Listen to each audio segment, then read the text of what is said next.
Welcome to the Hard 180, where we are counting down the 100 greatest albums of all time. And if you're just tuning in for the first time, you missed quite a bit. The previous 99. Today we are talking about number one, the debut record from Guns N' Roses, the 1987 release, Appetite for Destruction. And joining me today to discuss this landmark album is the author of Reckless Road, Guns N' Roses, and the Making of Appetite for Destruction, and a man who's known Slash a little bit, Marc Canter. Marc, welcome to the program. Great to be here. Thank you. Put your book up there. Yeah, so this book is available everywhere. We'll get to the book and all that stuff. But I kind of wanted to start with I think the not just your relationship with Slash, but the whole Cantor's Deli and how that was kind of tied into the hair metal scene. You want to give people who aren't familiar with it a little background on how Cantor's Deli actually ties into that whole Sunset Strip 80s hair metal scene, and plus, then we'll dive into your friendship with Slash. Sure. So my family, Cantor's been there for 100 years, basically. And I'm third generation Cantor family. And it all started in the, early 60s to mid 60s. And my dad would call them the beatnik scene. And it was the Turtles. It was, it was all those bands from that time, Stephen Stills and whatever band he was in. And they were all hanging around there. In fact, there's actually a story in 1966. Neil Young moved here from Canada looking for Stephen Stills, actually, because he had met him in Canada and wanted to hook up and put a band together with him. And when he got here, LA was just too big and he couldn't find him. He didn't have a contact. And so while he was looking for him, he drove a hearse to bring his equipment. He realized that Cantor's was so popular amongst the rock and roll scene, from the whiskey, the Yardbirds, whatever, anybody that was there ate at Cantor's, that he was taxiing patrons from Cantor's Deli to the Sunset Strip for $1 a ride. And he'd park his hearse right in front of Cantor's, and when he'd fill it up with like 6 or 8 people, he would make the drive up to the whiskey, drop them off, pick up 6 that wanted to come back to Cantor's, and he was our shuttle. But he was working independently. He wasn't working for us, but he talked about it in Rolling Stone magazine, and we kind of pieced it together because my dad used to joke that there was always a hearse parked in front of Cantor's, and they'd make jokes like, so what's that for? What's wrong? But anyways, that there was a big rock and roll scene. Elvis ate there when they played the Pan Pacific Theater. The Beatles ate there when they were hanging around. Maybe not all 4 at one time, but different members in that time zone. Maybe it would just be John and Paul or whatever. But they everybody ate there, and it was the Doors basically lived there.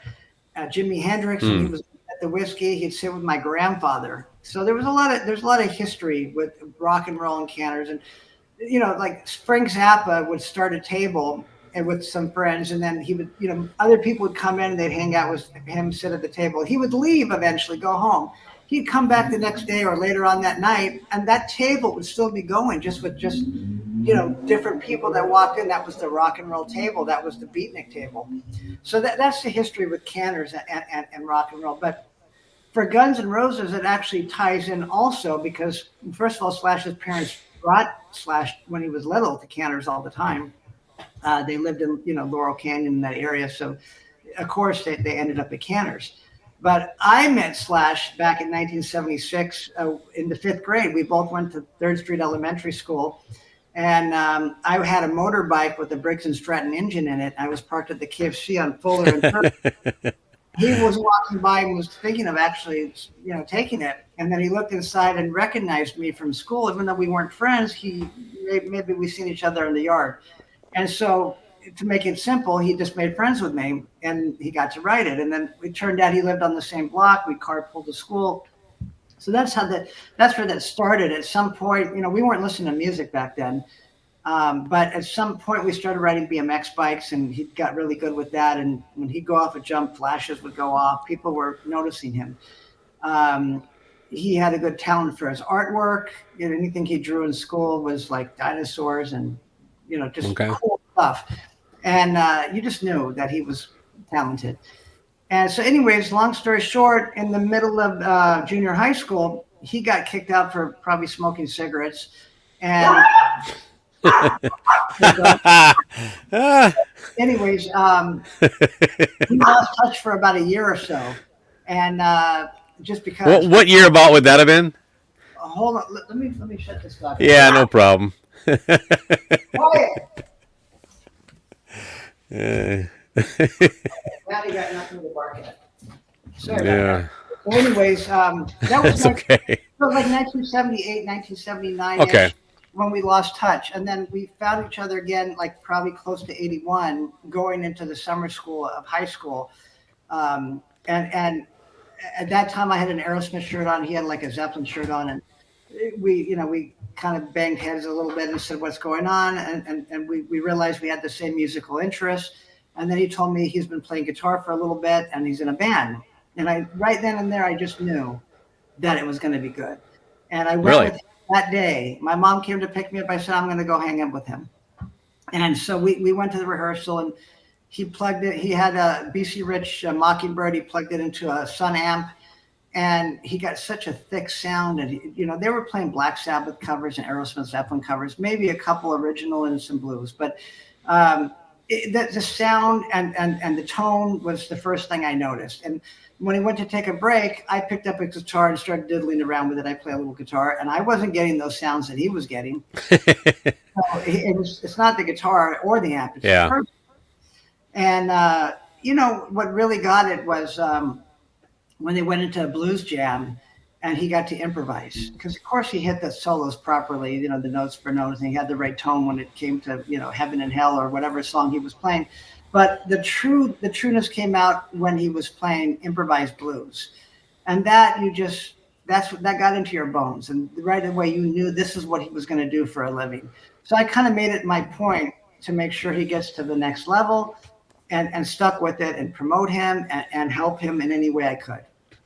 Whether it was And to go to Santa Ana to go look at an amp that he was interested in, or that he found in the recycler, or a guitar, or whatever it was, I helped facilitate that.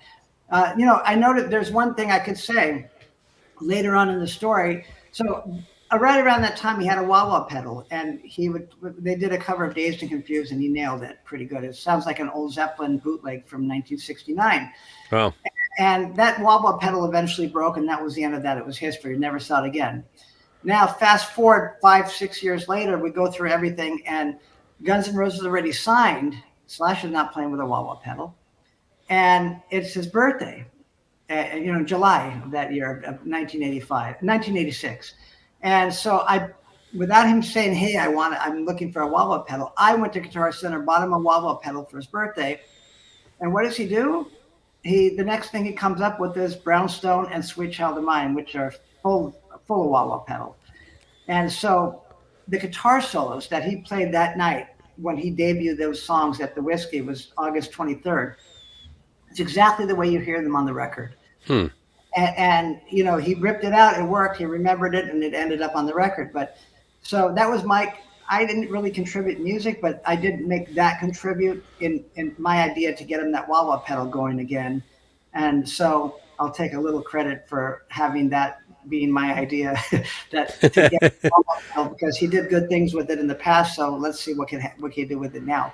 But let's move back to so now he's in garage bands, really no singer, playing a couple parties, nothing big going on. Titus Sloan, Road Crew, and he knows that he needs a real singer. And he had a singer for a while in Road Crew, and it was just like stepping stone. It was, I mean, just baby steps, nothing really there, and that fell apart anyways. And actually, Duff came into the picture when we lost the bass player, Ronnie Schneider. And Duff was only hanging around for about a week because there was no singer, and he had ants in his pants and wanted to get into a band that was doing more playing clubs. And Road Crew wasn't doing anything. But we met Duff, and that was kind of cool. And so what happens later on is Slash is working at Hollywood Music Store, and he's also working at Business Card Clocks. And he makes this Aerosmith drawing for me. And because that's what he did for my birthday, he drew really cool drawings. And somehow he ended up at the clock place making professional copies of it and giving them out to whoever wanted them. And Izzy got a hold of one of them or saw one of them and wanted it. And they said, "Oh, you can get it from the guy who works at the guitar store." So Izzy shows up at Hollywood Music Store, hands Slash, ask Slash Hit, can I get a copy of that Aerosmith drawing that you drew? It's pretty cool. So they kind of hit it off. He gives Slash a demo tape of Rose, and it might have been called the Hollywood Rose at the time, but I think the demo tapes actually said Rose. And we listened to it, and we were blown away by just how much better it is than anything else we had heard. And Axl's vocals were pretty good, and it was Anything Goes that kind of got me. And so we went to see them at Gazzarri's. They had a battle of the bands, and this was like maybe March or April of 1984. And they'd only played 3 songs, but it was enough to see that was a good band. I knew the guitar player, Chris Webber, that was in that band. I went to school with him. And, we just met Axl and Izzy. And that night, Axl hung out with Slash, and maybe they went to his grandmother's basement, and Slash was doodling around on his guitar. And Axl realized, I got to be working with this guy, and put Slash in the band, and Webber was out. But Izzy also quit, so they never even had one rehearsal with Izzy, because Izzy just showed up and just said, I'm out of here. And he joined the band London soon after that. But that version of Hollywood Rose had Slash, Axl Steven, and Steve Darrell on bass. And they played for about 3 months. Their songs were okay, but they weren't special because the drums were double bass and kind of drowned everything out. But you knew Axl had it, and you knew Slash had it. That just wasn't enough to hold it together, and it fell apart. And what happened was Axl ended up joining Tracy Guns, and into his band LA Guns, and which was Slash's rival, because Slash and Tracy were rivals in high school. And so, anyways. And Tracy had been playing much longer, like 6 years at that time. Slash was only playing like 2 years. But either way, it was a rival band. I went to see, and because Axl liked me and we were friends, and he asked me to shoot LA Guns. So I shot him for a couple shows. I think he was only in the band really about a month. And he quit the band, or they fell apart. And the next thing I know, Poison is the big thing around. And their guitar player, Matt Smith, had played a gig with Hollywood Rose, and he really knew Slash knew what he was doing. And at the same time, his girlfriend became pregnant, and he wanted to go start a family with her back in Pennsylvania. And he recommended Slash for the job. Slash didn't want the job because he didn't really want to be in Poison, although Poison would have been a stepping stone because they were signed and they were selling out the Troubadour, and there was a bunch going around. In the end, I made him go to that, audition, which he probably failed at. He didn't fail at playing wise, but he probably failed at communicating, because you didn't want to go shoot silly string in the air and say, hey, my name's Slash. That's not him. And so anyways, at that same audition, he saw CC coming after him and knew that CC was the right fit, and he was. So that's what happened there. So Slash still without a band. Road Crew was trying to, find a bass player. That's about the time they met Duff for about a week. And then that fell apart. And the next thing I know, Guns N' Roses started as a side project, because Axl didn't want to join LA Guns again, because Tracy would have been in charge. And Tracy didn't want to join Hollywood Rose because Axl would have been in charge. And so they both had big heads, and they weren't going to let each other, get a real say, or more of a say. And so they wanted to work together. So they said, let's start a side project where we'll have our own bands, but we'll do this as a side project, just an experiment, see what happens. And that's how Guns N' Roses got its name. And they started, playing gigs, and they used a bass player from LA Guns, Uli. He left even before the first gig. And then they hired Duff, because Duff was their neighbor, and they knew Duff was a musician. And Duff was probably looking for a guitar playing gig, but he took the bass playing gig, and it worked. And it was a good match, and he joined, and they did some gigs. And then Duff wanted to book some gigs in Seattle and Portland, because that's where he's from, that area. And he was serious about it. And Tracy and Rob Gardner really didn't want to get in that car and go up there, because they knew the car was a crappy car and wasn't going to make it. And they didn't know where they were going to sleep, or it wasn't planned. It was just like, let's go and figure it out. They didn't really have money in their pockets. So they were out, and there also might have been a little tension between Axl and Tracy regarding a song they were working on. So it just kind of fell apart. Meanwhile, they know Slash and Steven are without a band, and they've played with Slash and Steven. So they show up at Tower Video and they ask Slash, "Hey, Tracy and Rob are out. How about you?" I think Steven says he'll play. Will you play? And Slash had just joined a band called Black Sheep, which was a heavy metal band, and he didn't really want to join that band, but it was a gig, and it was a little bit out of his realm because it was heavy metal. Paul Gilbert was the guitar player that just left that band, so Slash had to do his parts pretty much. The Mr. Big Paul Gilbert. Yep. Okay. And it was kind of cool. They had one gig at the country club in Reseda, and then at that gig was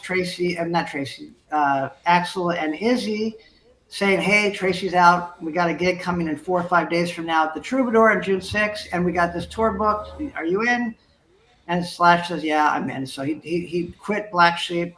They played that gig. They had one rehearsal. They played that gig at the Troubadour, which blew my mind because even though I knew everyone in that band and I've seen them play, I didn't see them without double bass drums, and that changed everything. Izzy and Duff hid one of Steven's bass drums. In fact, they didn't hide it; they vanished it. It just disappeared. That was it. They didn't hide it in the closet, like put it in someone's trunk and drove away. And everything changed. You could now hear Axl. The music was slower. The originals were great. I didn't, that was the first time I heard "Don't Cry" and "Think About You" and "Move to the City." They played "Heartbreak Hotel." They played "Nice Boys Don't Have Rock and Roll" and "Jumping Jack Flash 2." And of course, Izzy's girlfriend came out on stage and did a little stripping for Jumping Jack Flash, and that became part of the set after that for a while. Of course. Anyways, I recorded I recorded all those shows, but when I get home and listen to the tape, it was like, hey, this is actually, I shot 4 rolls of film that night in just 35 minutes, and I didn't have a camera with an automatic winder. You had to wind it each shot, so. Yeah, okay. The thing I looked at was pull the trigger. Pull the trigger. It's like sometimes you go to shoot and you don't see it, you don't want to see the shot, so you wait till you might get a shot. Everything I looked at was moving in the right direction. It was the right energy on stage. Everybody looked good. And even though I grew up with Slash and you think I'd be focusing more on Slash, I photographed everybody and I had fun doing it. But then they went to, that next day they went to Seattle and the car broke down and they kind of bonded them because they were in stressful situations. How did we get with? And that kind of, that 3 or 4 days, whatever it took them to get up there, kind of made them blood brothers. And even though they knew they were the right musicians for each other at that time, that just kind of bonded them a little bit more. By the time they came back, of course, the first place they went to was Canter's for 2 reasons. They needed a good meal because they were stealing. Can you tell me what Slash's go-to? What does he order when he goes to Canter's? Is there a signature dish for him? Years ago, it was pastrami, but now lately he's been eating the corned beef. Okay, all right. So that's what he does. But anyways, they needed a good meal, and they also needed a photo shoot for a flyer because Vicky Hamilton, who was not managing them at the time but was a promoter in the area, put them on a gig for the Stardust Ballroom, which is now a Home Depot on Sunset. Fourth on the bill, bottom of the bill, they had to sell 50 tickets at $6 a ticket. And, they had to go through the system.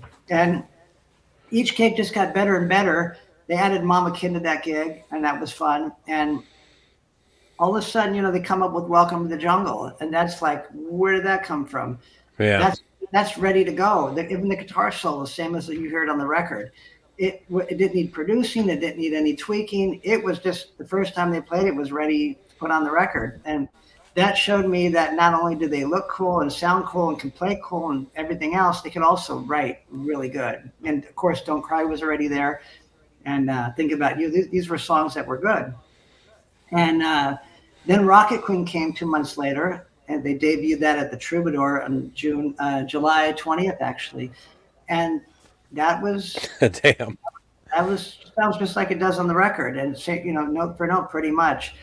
And and then next thing you know, Paradise City was there, and that was ready to go. And so I'm thinking to myself, wow, these guys are like Led Zeppelin. They're going to write songs, and they're going to all make it on the record. There's no outtakes here. Everything's good. And then I helped them a little bit with flyers and small little ads for quarter page ads for BAM magazine when they were playing, the Troubadour, the Roxy. And then we went all out and we did a full page ad. And then when we did that full page ad, it was for November 22nd at the Troubadour, and they sold out that gig. That was it. They sold out the gig, and they never looked back. That was, just the people would come. Word of mouth was spreading that this band is. And then, then all of a sudden, in December came Night Train, and a week or two later came My Michelle. It just was getting better and better. And then Vicky, I honestly did not. Just real quick, I can't imagine being like in that kind of thing, especially when you know what it eventually became. But I just by the way you're telling it, you could already tell that this was just going to keep getting bigger. It was going to keep I getting just bigger. It was going to keep. Okay, in my mind, they were going to make it, and they were going to have a gold record. I didn't know they'd be as big as they did because MTV really helped. It was a good tool of getting them out there to the world. But even without MTV, they still sold a couple 100,000 records without any help from MTV because word of mouth. They're on tour with Motley Crue or the Cult or Alice Cooper, and the people in those cities, they never heard of Guns N' Roses unless they're really underground radio stations was playing them, like KNEC or something like that. But they'd go out the next day and buy the record. So Tom Zutat, the A&R guy, said every time they played a city, the records would sell out in those cities, and that there was a little bit of something going on there. But yeah, back to this. I knew that if they could stay together, get signed, not and don't end up dead or in jail, that it was going to work. And soon after that, were there already signs that the staying alive and staying out of jail were going to be a problem at this point? No. Or a concern, I should say. Those, to be honest with you, those concerns came about 3 months later. Those concerns started happening in March or April of '86, just around the same time they got signed. So the truth is, the goal then was we didn't have to worry about them staying. Although some of them were using hardcore drugs, but it didn't spread through the whole band yet. And so, one member maybe, but okay. But soon enough, they were all doing it, and that's when the concern. Not only are they going to stay together, are they going to not break up? Or is the record company going to drop them? Because 3 months into getting signed, there was chaos, no sign of them writing any new material. And Tom Zutat did want one or two more songs before he wanted to go into pre-production. They felt they had enough good songs, which they were right, and Tom was right. They were both right. They had, 10 good songs, but Tom just felt there was one or two missing. And the next song they did come up with was You're Crazy, which came out in the middle of May of '86. And that was a good song, but not enough to get them in the studio yet. And then, like I said, the knockdown and the punch was the Sweet Child of Mine and Brownstone. When those two songs came, Tom said, now let's do it. Let's go. And then while they were in this, pre-production, they came up with It's So Easy as just an extra song that came out of nowhere. And so now they're, you got, 10 of those songs off Appetite for Destruction, I saw them play the very first time they played them. They debuted them. Wow. The only two I didn't see was Anything Goes and Think About You. But no. it was a good ride for me because they're my friends. They're doing. I know they have the talent. I know they can do. Axl's got 5 different registers of his voice, and I know what Slash can do. And all of them together are working like assassins together. If Izzy's working on something, Slash will jump in and change it or funk it up or whatever. And all of a sudden, Duff puts his 2 cents, Axl puts his 2 cents, and you got a song, and Steven's putting the right drum beats on it. If you break up their importance and say, well, take the Appetite for Destruction lineup and divide it up between 100%. Who contributed what percent to get that 100%? It doesn't get to 100%. It gets to like 180 because you have to give Axl at least 50%. You got to give Slash 50%. But wait a minute. What about Izzy, Duff? Izzy's worth at least 40%. Duff's worth probably close to that, 35, 30%, whatever. And then you could throw in Stevens worth 15%, maybe even 20. And that it doesn't add up to 100 because you just had the right people. at the right time. And what are they writing about? They're writing about what's going on in their life. They're Mm-hmm. living on the streets, or maybe they get lucky and sleep over someone's house or on their couch or in the back of their car. I remember back in '84, Axel's goal when he was working at Tower Video was to get a gym membership card. So he could have, if he doesn't end up at someone's house, he can at least, and he has to sleep somewhere on the street, he can at least have a place to shower. So Yeah.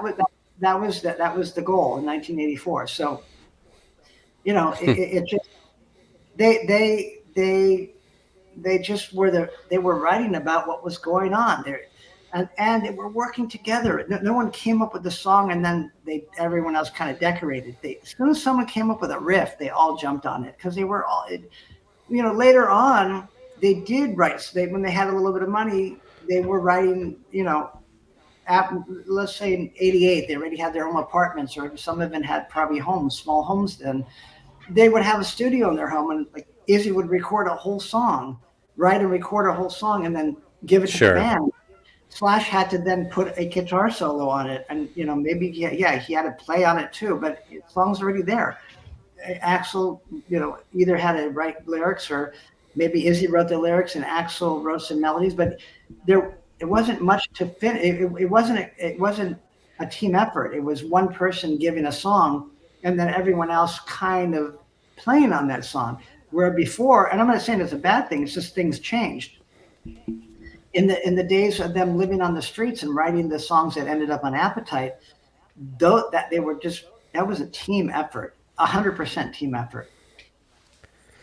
Now, there was talk of a handful of producers. I know Paul Stanley was very interested in producing the band, but Slash tells a story in his book, that basically they didn't really get a great vibe from him. I think they made the right call there. But do you recall anything about Paul Stanley's involvement or trying to get involved with these guys? I do. Actually, Paul Stanley weaves into this twice, because go back to when Ace Frehley left Kiss. Nobody knew it but the insiders. And the guy that owned the music store that Slash worked at, Hollywood Music Store, his name was Hero. He knew it and got Slash an audition with Paul Stanley to join Kiss. But it wasn't in person, it was a phone interview. And Slash failed the phone interview because he was just about to turn 17. And that alone failed him, because Okay. that's liability issues. But had Paul Stanley said, learn these 3 songs, come to the studio and have a look at you, Slash would have been in Kiss. Because there's zero chance that they would have. First of all, Slash would have played the songs awesomely, and they could get the vibe that Slash is a real guy, and that should probably be in that band, regardless of what his age was. But either way, Paul Stanley now knows that, and he talks about it now. But for a while, he didn't talk about it because he didn't piece it together. And he might have heard it from something I put out on the internet, but in the way, he definitely knows the story and he remembers it well. But back to 1986, when Paul Stanley wanted to produce the band, he didn't know at the time that it was Slash that was the one that he once didn't put in Kiss. He learned it later Sure. on. But the problem was Steven was starstruck and wanted Paul Stanley, because of course he did. But and he was a big Kiss fan. But everyone else knew, even though Paul Stanley had the clout and he was big and he was going to help you, they just knew that what they had was better than the stuff that Kiss had put together, and that Paul Stanley was looking to probably turn "Welcome to the Jungle" into like a pop song, and or something. Are you going like to tell me that Crazy Nights isn't just as good as Appetite for Destruction, Mark? That is ridiculous. No, Appetite for Destruction it's a product that can't be touched. I don't think it will ever be touched. No, I agree. I'm making jokes, but No, I know you know that. But people will put out good records, but they'll Sure. never be another Appetite for Destruction, just because the way this music industry evolved. You can't even move to Hollywood and make it anymore. All these people, not all of them. Okay, so Duff came from Seattle, and Axl and Izzy came from Indiana. Today, people aren't coming from anywhere to go to Los Angeles, because you're not going to make it in Los Angeles, because there's no more record companies. It doesn't exist. If you're going to make it, you probably got lucky and you got a demo tape and a record. Someone wants to put your song in a movie or whatever. It's so slim of a chance where new bands will come from, but it will never be built in the way that Appetite for Destruction was built. That was a once in a lifetime, and it was also had to do with what was going on musically in 1985. Really, Motley Crue was the only thing kind of left. 70s rock was gone, 60s rock was way gone, and what was happening in the 80s was some heavy metal, but punk was gone and good rock was gone. And these guys were influenced by, early 70s, some Mm-hmm. pop, a little bit of 60s, and it just wasn't on the radio anymore. And so they were doing their version of what influenced them. And so you have all those influences from that good music time with their talent and their and the right time. If this would have happened 2, 3 years later, I don't think it would have. It just wouldn't. It wouldn't have wrote those same songs. So it was just timing had a lot to do with it. Let me ask you this: While how often were you hanging out with Slash during the recording? Was there any conversations about how he felt, how the recording was going? Like, wow, this is actually sounding amazing, Mark, or was it like just one of those things like I'm just trying to get the No, record no, done? Slash was proud of it because he'd come home with at the time he'd come home like on Valentine's Day in 1987, and he'd have they started recording this around December of '86, right? January, December, whatever. And so he started coming home with demos of maybe the song wasn't complete, but it wasn't completely finished, but it was enough, and different things. So he knew what was going on. I was in the studio probably 3 times. And one of them, I remember he was laying down the lead for "You're Crazy." It was just him and Mike Klink and me, and he knocked it out in one take. But his bracelets on his wrist, on his picking wrist, were made some maybe Mike Klink could hear some things he didn't want to hear, extra sounds that weren't supposed to be there from the jewelry. And he said, "Okay, the guitar solo was good, but I'm hearing your bracelets, so take them off, try it again."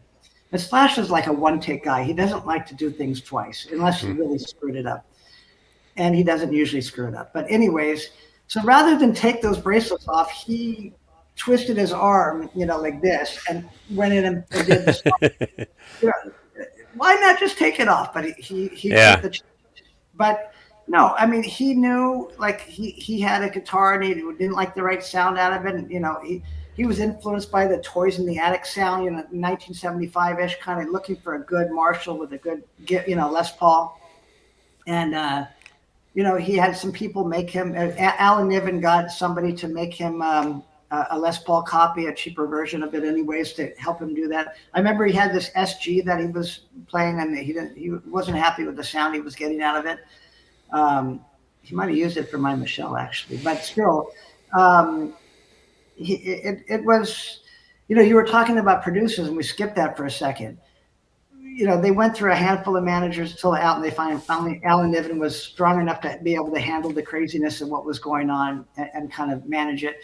But it also goes back to Tom Zutaut signing them because not only was he the perfect person to let them make the record that they knew they wanted to make and that he knew that they should make, and no other record company would have allowed the profanity or whatever. Some of the lyrics would have never been on there. Certainly Yeah, it was actually a very big deal. I think the F word only is on the record 6 or fewer times, but back then it stuck out like what? It was well, a big because deal. it was real. It's not just using the F word because It was also but it was unheard of. Like nobody did that. right, but it was also in your face. It was Yeah, very much. off. That whole. Yeah. It wasn't you didn't sneak it in there. It was there as the adjective it should be. It was there.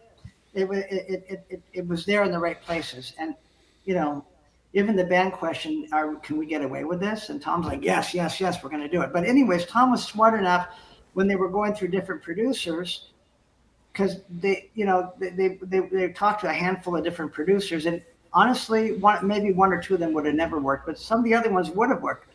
But they ended up with Mike Klink, who couldn't have done a better job. Nobody could do that job that he got because he was smart. He was an engineer and a producer, and he was smart enough to be able to know not to mess with the song. A lot of producers have a chip on their shoulder, and they want to rearrange everything. They want to put their tattoo on it, their markings. He was smart enough to not full with the music or the arrangements, more so to capture the perfect sound that they needed, and and also babysit them and there and make sure that they're on time, and be patient and record it, and that's what happens. So, but I still give Tom Zutat the credit for finding Mike Link, going the extra distance, because other ones would have said, no, that one's good, just use him. But it was well done. I mean, they you work with the right people, you're going to get the right material. And I remember, of course, I know all those songs, but I remember them handing me a copy of the finished record, but it might not have been mixed yet, but it was done recording for sure. And maybe they just did a little mix in the studio, a quick little mix on it, but Yeah, of not course. the mix you hear on it on the record. But anyways, I pop in my little Iowa cassette tape, and I'm at Hell House. It was just on Fuller, north of Santa Monica, and I'm just push play from the beginning. And I was just, even though I heard bits and pieces, it's the first time I'm hearing it all. And I can't believe, and especially in the headphones, it's like right in my brain. And it's like, wow. And I shouldn't be shocked because I know all the songs. I know exactly what it's going to be. But I couldn't believe how well Axl's vocals were, and the guitar, how the guitar sounded, and the leads, and the whole mix, and just everything was so, I was getting like adrenaline rushes just listening to that. And Paradise City blew me away completely because the guitar solo in the end there that we all know was not there when he was playing gigs. He would just kind of do something different each Mm. time. Never really stuck with one. The other songs, he'd pull one, he'd find one that would work and he'd keep it. But Paradise City, that was the first time I heard those guitar solos that you now hear when you hear Paradise City. Was the first time he had never played those live before, and Paradise City was played many times. Excuse me. So that was the real shocker too on how good that where did come up with those. It was very just, I mean, great Hmm. stuff. And so I was just blown away, and I just knew that this is going to work. This is going to really. This album's going to get out there and affect people. And the funny thing is, it did get out there and it did affect people, but a lot of people didn't know about it. After a year, they had 200,000 copies. Yeah, Uh, and let me pause you there because I wanted to because that kind of segues into something I wanted to get into with you. I'm from southern Minnesota, a small town, and guys like me got this record pretty early on. And I don't remember a day in my life after hearing it that I haven't just always liked this album. I mean, it was very quick and instant. Now, in hindsight, I think I kind of get it, but at the time, I would have never guessed it would have turned into the monster, mass appeal record that it did. I mean, for me, it was Out to Get Me and Night Train. Those are the two songs that I gravitated to right away. You know what I mean? It wasn't the big hits, but yeah, you're right. So this was a slow grower, almost a full year. Sweet Child hits, and everything changes. right, but what happened was Ed Rosenblatt, the guy, that the vice president of Geffen Records, went to Tom Zutaut and said, "Okay, it's time for your guys to put another record out. This record is done." And Tom Zutaut said, "This record hasn't even started. Get it on MTV." But they couldn't get it on MTV because MTV didn't really want to play them. They had a bad reputation. They didn't want to lose sponsors. And David Geffen called in a favor to someone at Viacom who I guess runs MTV, and they said, okay, but I would not really. We'll do it for you one time. We'll play like on a Sunday night at the 3 in the morning Los Angeles time, or 2 in the morning Los Angeles time, 5 o'clock in the morning New York time, and that's all we could do for you. We're not gonna shake things up here. And they played it, and their switchboards literally blew up with people asking, "Play that again. Who was that band?" And they instantly got put in top 10 rotation. Jungle was all over the MTV. Records started selling. Then they put out Sweet Child of Mine, and that was like, one was a kick in the gut, and the other was a punch in the nose. Yeah. That Sweet Child of Mine kind of really, that went right to number one. The album was at number one, and they were selling 200,000 copies a week. And then, if that wasn't enough, they put out Paradise City, and that was a nail in the coffin of making sure that record gets just put on a pedestal by itself. Right. And people hearing those three songs, okay, usually when you have a good record, all a good record needs is three songs. that whole record is a good record. Every single song on there is a good record. It's a record of all good songs. And that's why I said in the beginning, it reminds me of Led Zeppelin. You really don't find dead Led Zeppelin songs. They're all good. So it's the same. It's the same thing. But it was new energy. It was just, it was just like you mix those talents together, and you got something. You got a chemistry that in 1,000 years from now, these kids are going to still turn 13, 14 years old and get a hold of Appetite for Destruction, because it's something that will never be matched. It just won't be. And I gotta believe at a certain point you kind of became a pretty popular guy for anybody that was trying to get into the Guns N' Roses universe. Well, a lot of people, yeah, at that time when they started blowing up, people would somehow find me out and go to Canners and say, "Hey, can you get this signed? Can you give them my demo tape?" I, they're not. What are they going to do with your demo tape? Yeah, I'll get something. The next time I see somebody, I'll get something signed for you. But it could take a few months before I see them. They're busy. They're on the road, whatever. But at some point, I'll see them.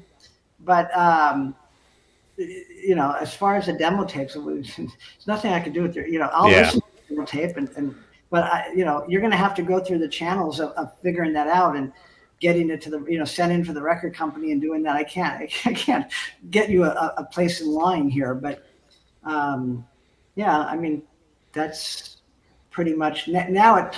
Since they took their first photo at Cannes, that photo sitting at the booth. By the way, Jack Lew shot that photo. Everyone thinks I shot it because it was at Cannes and I take pictures.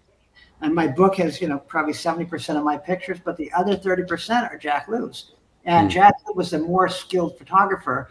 And in fact, I learned from him at a gig he couldn't shoot. One day he had to work and he gave me his camera and I liked the results. So I started shooting. But when it came to offstage shots, I wasn't sure how to set the lens exactly. It could be overexposed, underexposed. Jack knew exactly how to get the pictures right. So if there was a group shot, if there was a live concert, I could do it.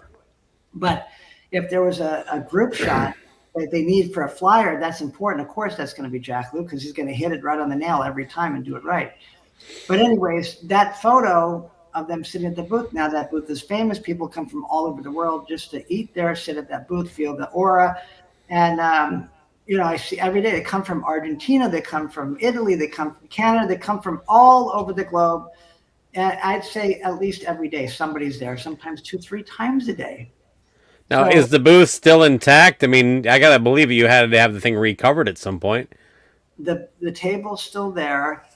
The booth probably used to be yellow at the time they shot that. Okay. You can't tell because it's a black and white photo. And people color it all the time, but they try to do their best and figuring out what color. They got to decide what color is going to go in that when they colorize it. But the booth used to be yellow. The booth has been recovered, but the table's still there. Okay. The Canners, old Canners from 1948 picture is still hanging there. So a lot of people come, they want to take a picture and have that in the background. Very cool. Now, when you're putting the book together, was there any blowback? I mean, the band blew up and kind of became this almost corporate entity, and Axl has a bit of a reputation. Was there anybody from the band? I'm probably specifically mentioning Axl, but it could be anybody that kind of was like, I don't know that we want you to do this. Well, here's the thing: when the band broke, and when I say they broke, when they got big, they definitely wanted that buried because that's that was from them in the club. They don't have shirts on. They might look raggedy, Yeah. whatever. They didn't say to bury it, but I know how they would think. But 5, 6 years later, 7 years later, all of a sudden it's cool to have that out there. So what happened was, I knew that eventually while I was documenting this, I knew that when they make it, I'm going to put out a book, and the fans will have it. Because I wish somebody had done this for us, but I documented it from day one, from Slash in garage bands all the way to, the first. That's pretty much as the first 50 gigs here in this book. But it was in their band photographer was Robert John, and he was on tour with them, when they made it. And he was there also in the earlier days, not before me, but somewhere in the middle. And he put out a book called The Photographic History. And when he put that book out in '93. That's when I realized that I absolutely have to. He got his book out. It's out there. I'm not stepping on his toes.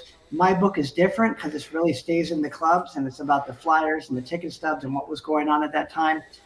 And it's a treasure trove scrapbook.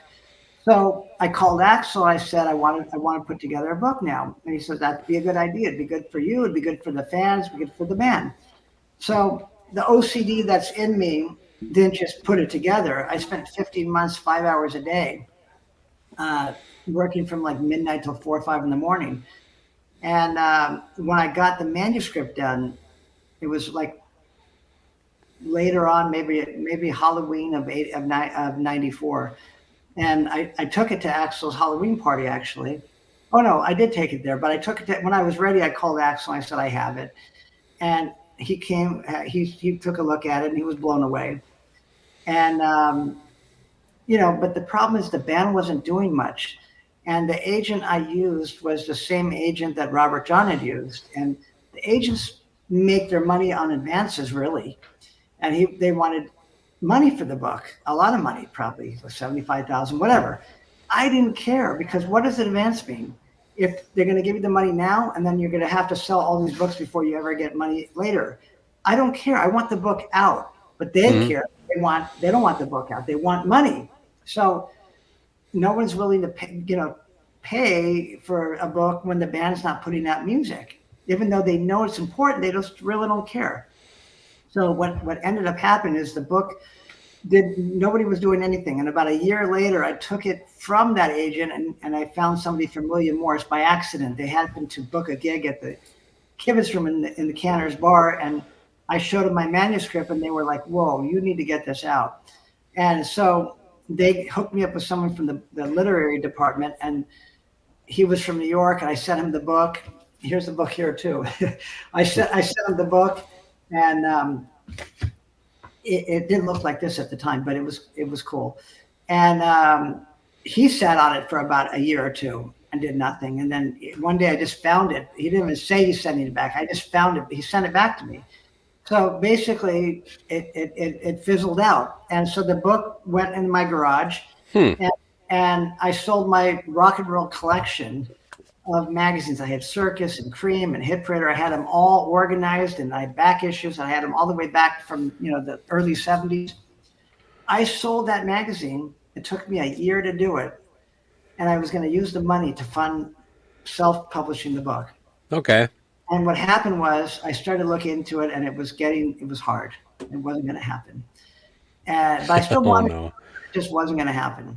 And I kept trying to call publishers that put out cool books. I go to Tower Records and find a cool book, and and call that publisher and tell them what I have, and they just didn't want to do it. So I forgot about the book. And in 2006, someone put a book out called America's Greatest Delis, and Canter's was in that deli, of course. And they were interviewing us to put live content online to go with the page per page companion of the book. So that you're looking at, when you open up the page spreads online, you get to hear me or my brother or somebody talking about my grandparents, how they came here, how they deli. And I thought, I recorded all these shows. I have some cool videos, of course. And I have a lot of stuff that didn't make it in the book. This was great, because if I could put my book out and get all this extra audio, little bits and pieces of them even talking between the songs. This is the new one. We just put it out, blah, blah, blah. It's people want to know about that. It gives you goosebumps. And even give them a tidbit of the song. Give them 30 seconds or 15 seconds or just a little taste. And so the guy said, wow, let me see what you got. And I showed him my manuscript. He didn't have any money, Jason Porath, but he ended up being my co-author, and now he's the publisher of it, actually.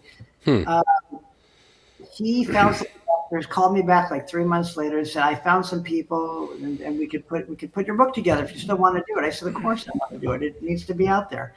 So that's how that became. But it changed, because my book originally didn't interview anybody. It was just pictures, ticket stubs, flyers, and information that I would give that I remember about that gig or what was going on around that time.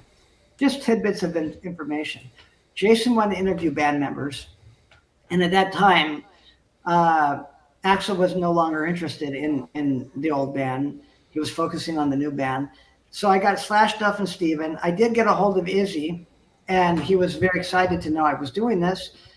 but I kind of lost him. He never made it to the interview because I kind of spooked him. I think it was his girlfriend at the time. When I say at the time in this book in 1986 was Desi, and she was using drugs and whatever. And at that time, when you're clean and sober in life, you don't want to be reminded of Yeah. what was going Right. on. That it could throw you into a rabbit hole. So I think I spooked Izzy by saying Desi's also coming, and I kind of psyched him out. But he definitely, when I talked to him, he was glad that I was doing it, and he said that those are some of the best times of his life, and that music was real and everything was cool back then. But so that I had their support. That's all Jason wanted to do was get them. But I said no. If you're gonna put more to it, you got to talk to the record company people, Tom Zutaut, Mike Klink, some of the dancers, some of the roadies, some of the girlfriends, anybody, because it's not just me or the band. It's everyone knows what was going on. My Michelle Young, everyone has a story, and everyone's story is going to be a little different.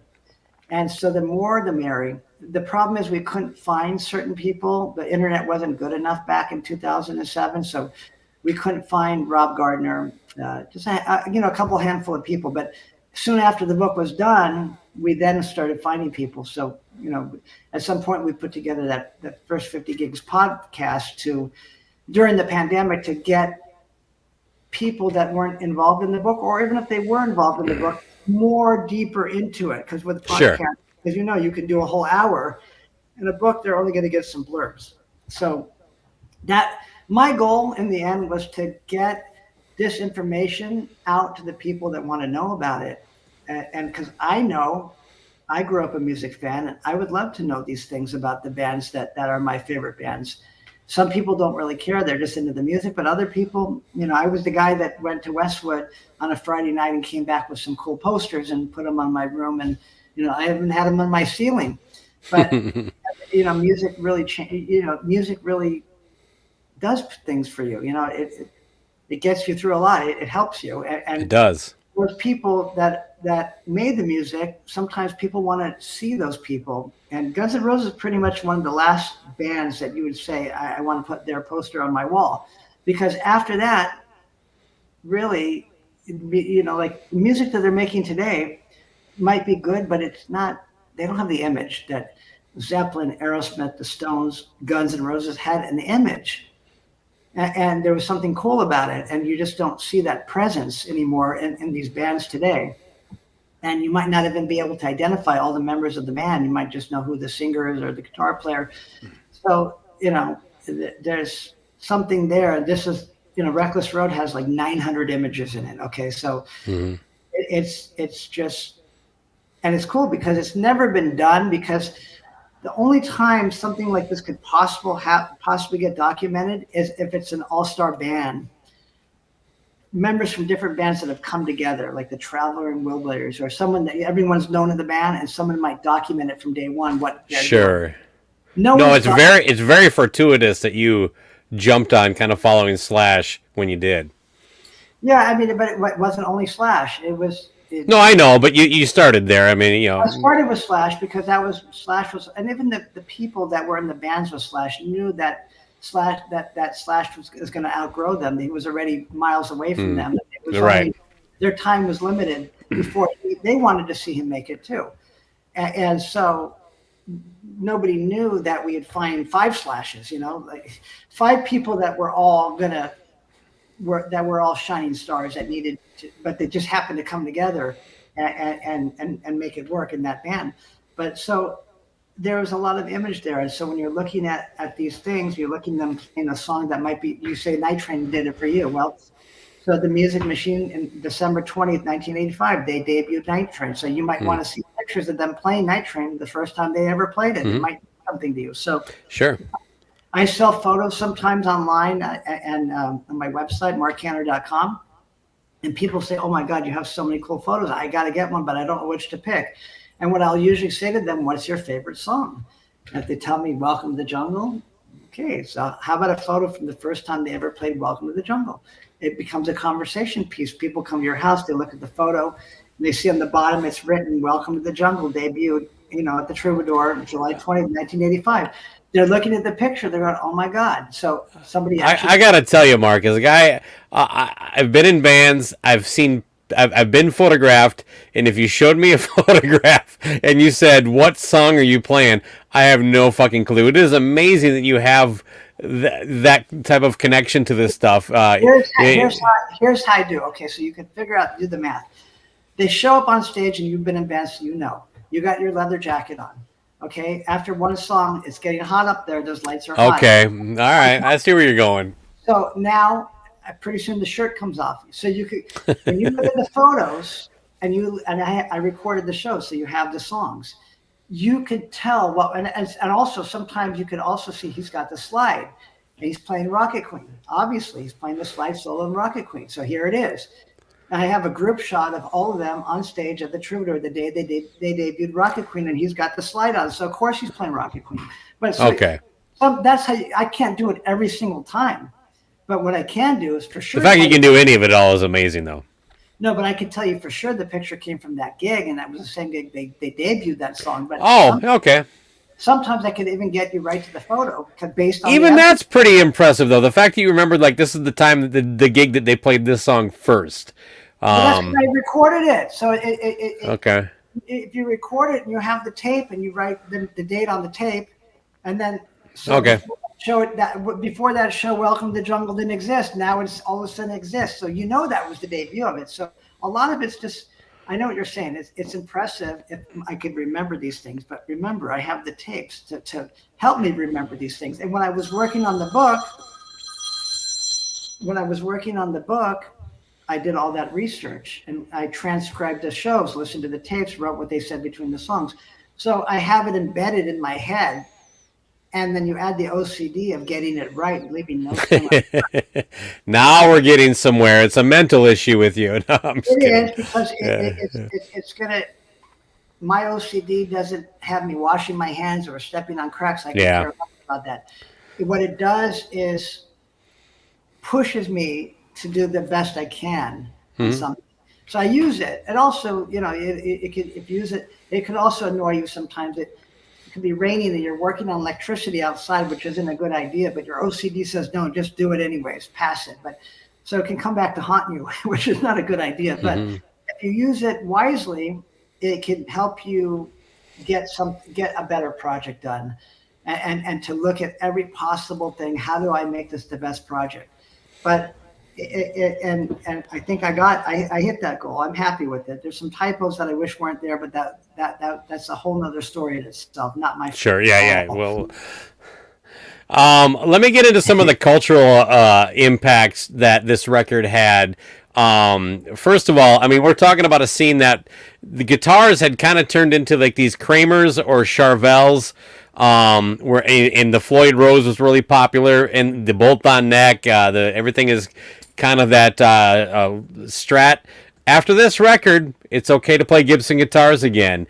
And it was almost instant once they kind of blew up and got big. Suddenly, that like the imagery of like got a little more masculine again after 4 or 5 to 6 years. The power ballad, suddenly you didn't have to. You could write a power ballad with some depth, like Sweet Child of Mine. It's got a little. There's an edge to it that like something like Heaven by Warrant doesn't really have. Bands like Rose Tattoo, Hanoi Rock started getting some love. I mean, these guys had so much influence over anything. They wore a T-shirt, suddenly a band was getting more popular. And honest, I've made this point on a earlier episode, but I mean, everybody talks about Nirvana being like that's what killed hair metal. I think Guns N' Roses basically, with the Appetite for Destruction record, set the path for kind of the end of the hair metal scene and kind of laid the foundation for what would become grunge about 4 or 5 years early. Yeah, I mean, music evolves. If go back to Led Zeppelin and listen to their first record and then go through each record, and each record evolves. Each record is so different than the one before that, but so good at the same time. So they were a band that could evolve themselves. But you're right. Guns N' Roses, first of all, any money that Slash ever made from Les Paul wasn't enough because he took them from, that close to going in the grave to major. Okay, and sure, they put a bunch of his guitars out, and they did ads, and they, and he was collaborated with them a lot. But yes, he definitely made it. He definitely brought the Les Paul back to life, and then Guitar Hero did that too, and all the other things that help it. But um, that just goes to show you that you don't need Les Paul. There's nothing to hide behind. Right. You have to. There's no tricks that you can do with the Les Paul. You just play, and get a good sound out of it, and you just put down the guitar solo that's going to fit the song you're working on. So it's true. The music did change. Okay, so all the hair metal bands came around and tried to copy what Guns N' Roses was doing. The problem is, Guns N' Roses had that glam look because Izzy set the stage for that. Izzy was the one responsible for how they looked, pretty much. But the music wasn't really fitting the glam. They looked glam, but the music was solid music. Mm-hmm. And later on, everyone was trying to copy that with the hair metal and whatever, but it kind of fizzled itself out by '89. Was pretty much the end of that. And then the grunge came, and Nirvana was just a breath of fresh air from what was going on of the people that were trying to copy what Guns N' Roses was doing, but couldn't do it because Guns N' Roses is not something you could duplicate in any shape, way, or form. You can't even come close to it. So it's a once in a lifetime band. It just is. But Nirvana was just like Guns N' Roses came and changed everything. Nirvana came and changed everything. Sure, yeah. It was just another. It just was. It was great, and the image was to have ripped pants and come back and don't care. That's the whole thing. But because it was so outrageous, it worked because it had attitude. It still had attitude. Well, let me kind of close out here before we get to some of the numbers here. Is there a favorite track of Marc Canter on this record? They're all my favorite tracks. Come on. Okay, I'll narrow you down. See, like you said, Night Train. Night Train holds a special place in me, but so does Rocket Queen. Do you know they don't make Night Train anymore? No, I know. Oh, yeah, that's bullshit. They don't bring it back. Anyway, that's terrible. Anyways, different songs do different things for me. Brownstone does different. They all. It's hard. You can't really pick a favorite one, but I will try to narrow down to like maybe 4 or 5. Okay, fair enough. So I told you Night Train. I told you Rocket Queen. You have to throw in Paradise City just because you have to, and Sweet Child of Mine, and maybe My Michelle, but. I'm not saying the other ones that didn't make that list aren't good. They're just it's a perfect album, front to back. You're asking me to narrow it down, to cut it down to 4 or 5. I can do that. No, I'm asking you like which ones are like, that one really gets me going. We're not throwing the record away, other than the songs you pick. But if you're asking me, I can only have a demo tape with 5 songs on it. I'm going to pick those 5 songs. All right, fair enough. Paradise City, that was really unique what it had with that, in the chorus, take me down to the Paradise, like, oh, won't you please take me home, with underneath going, take me home. I mean, that I remember that stuck out when I first heard this. I'm like, wow, that's kind of like, that's some arranging that you don't really get from a lot of the, you're still at that point lumping this in with all the hair metal bands, you know what I mean? Right. That song, I know some people like to say that's overproduced or whatever, but the joke of it is where it goes into the end, where it turns into the fast part, you hear the drums go. The drums used to do that once. It didn't do it twice. But in the song, on the record, it does it twice. It was a mistake. Somehow it's a mistake, and they left it in there. So that's a little tidbit. They left it in there. And also I wanted to mention it earlier, but I'd never heard the story you shared about like how they came up with the name Guns N' Roses, combining kind of like a side project between L.A. Guns and Hollywood Rose. So yeah. All right, well, Mark, I got some numbers to share with you and the listeners. So the rankings here, we're at number 1. This is the show is over, folks. Coming in at number 1 is the 1987 record from Guns N' Roses, Appetite for Destruction. It had an average rank of 6.625, a high rank of number 1 from a lot of people who contributed to the list Only 3 people who contributed did not have it in the top 10. It had a low rank of 31 by somebody who clearly is just an idiot, and I had it at number 2. Well, I just asked you what your favorite track was, so why don't I hit you with this? Do you still, you and Slash still talk? Sure, of course. Yeah. Okay. No, mostly texting because he's busy and I'm busy, and he doesn't live near me. So if he's in the neighborhood, he might text me and say, "Hey, are you at the Canners? I'm in the neighborhood. I'm going to drop by," or something like that. Or last time I saw him, he came in with his dad for lunch on a Sunday afternoon. But we text. Sometimes I send him funny little memes or whatever, Okay. and that kind of stuff. So you've stayed friends over the years. Of course. Okay. Well, you never know how these things turn out, Mark. You know what I mean? So. No, I know. Well, I really appreciate your time, and I'm so grateful for you agreeing to do this. Marc Canter, author of Reckless Road, Guns N' Roses, and the Making of Appetite for Destruction. I know you can get it on Amazon, and I know you can buy it at markcanter.com. Is there anything else you'd like to... Canter's Deli, iconic delicatessen in Los Angeles. What am I missing? No, you can definitely get at Canter's Deli. I move a lot of them there because people come there, they buy them for like Christmas presents or a birthday present or whatever.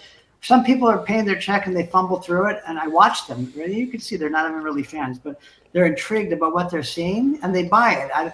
Sometimes I say, "Why did you buy that?" And they say, "Well, I think my nephew will like it," or blah blah blah. But sometimes they buy it because they think it's cool. But if they just, if people open it up, they usually buy it.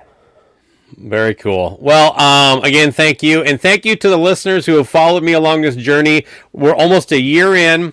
And, oh, yeah, let's go ahead and show the book real quick. I don't know if I can That's, make it. that thing is thick. But it's all good stuff. It's all good stuff.